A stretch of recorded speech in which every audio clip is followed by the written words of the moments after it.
When you buy a bottle of wine, you are not just paying for the grapes, you're paying for the marketing, the transport, the taxes, the currency transfers, the bottle itself. I'm Aubrey, I am a Palate Club sommelier, and today we're going to talk about what goes into the price of a wine.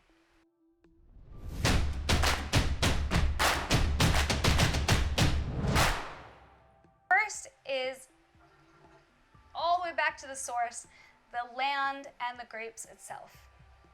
Now, some regions have been already determined, maybe over hundreds of years, to be higher quality.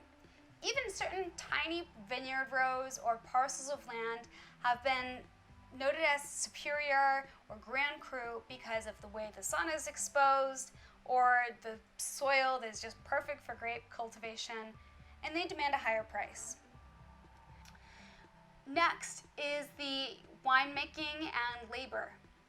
So actually even before the grapes are harvested, people need to tend to those vineyards. You have to pay for workers to go through and tend to the fields.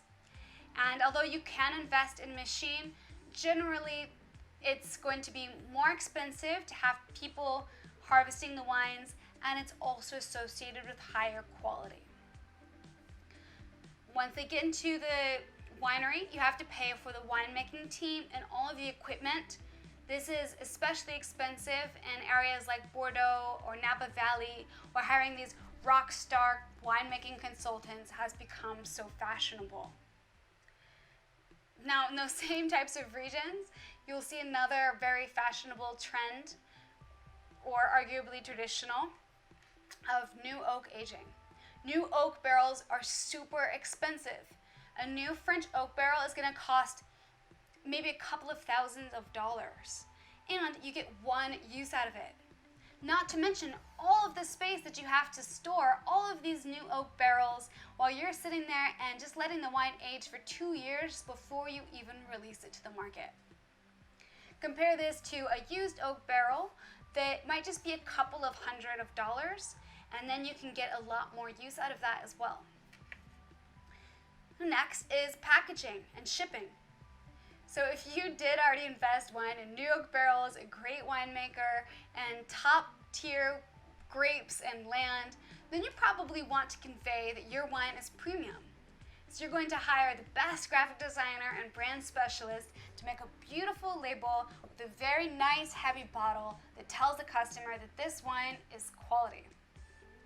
Now, you do have to be careful here, because that can sometimes be a guise for people that maybe are less experienced with winemaking or not sourcing grapes from the best area.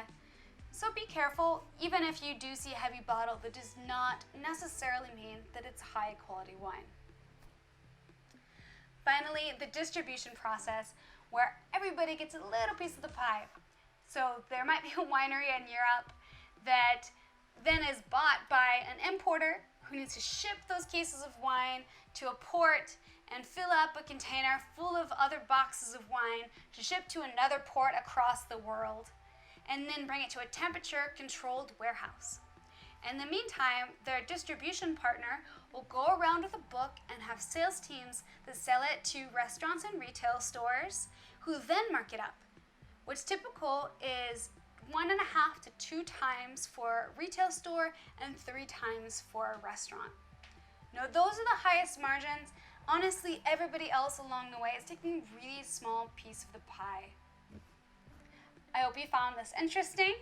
If you did, please comment below so other people can find this channel, and also remember to subscribe so that way you can be notified the next time we have a release.